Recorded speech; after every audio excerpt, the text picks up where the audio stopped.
Lesson 2 will challenge you, the learner, to create a no input required calculator. You will be tasked with initializing variables, using proper data types, performing function calls, and even inspecting code for bugs.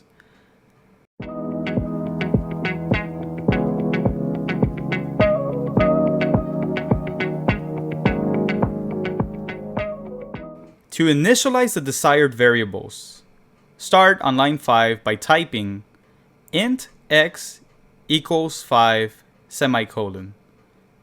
On line 6, type int y equals 8 semicolon. In C, you can initialize a variable using the data from other variables. To store the sum of x and y, on line 7 type int c equals x plus y semicolon.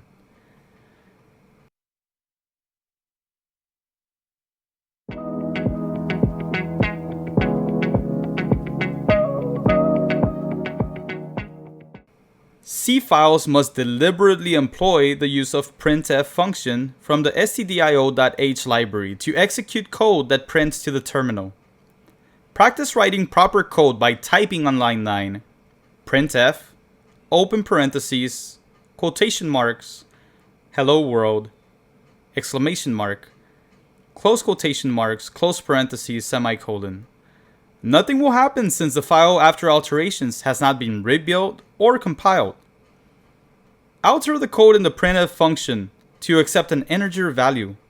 Begin by replacing the previous argument with printf, open parentheses, quotation marks, the value of x is colon, %d, quotation mark, comma, x, close parentheses, semicolon. The new argument will accept the value of integer x and replace the placeholder %d in the text with the value of x when printing to the terminal. Alter the printf function for the final time to reflect the following code. Printf, open parentheses, quotation mark, the sum of %d, amd, %d is, colon, %d, quotation mark, comma x, comma y, comma c, parentheses, semicolon. Notice the typo amd in the function argument. This will be used to demonstrate that code will compile regardless of the typographical error as long as it's within the quotation marks.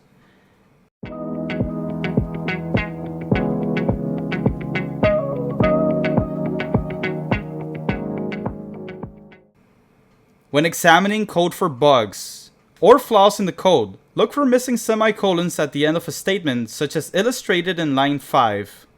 Int x equals 5. Inspect for missed variable initializations as illustrated in line 7. Z equals x plus y semicolon. VS Code's IDE will color code corresponding areas of code, such as text in orange. Note how the missing quotation mark in line 9 leads to all the remaining code erroneously interpreted as orange text by the IDE. Proofread the code to remove any bugs before proceeding to the next step.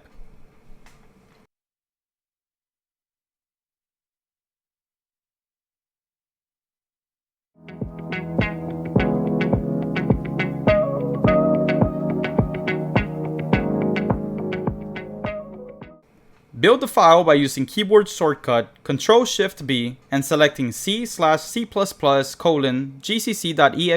build active file. If no bugs are found in the code, then the file will be built correctly and the build finished successfully message will appear in the terminal. Rather than retyping gcc basiccalculator.c -o calculator each time to compile basiccalculator.c file, use the up arrow key on your keyboard to cycle through the command line prompts previously used. Execute the basiccalculator.c file by entering the following command in the terminal: /basiccalculator.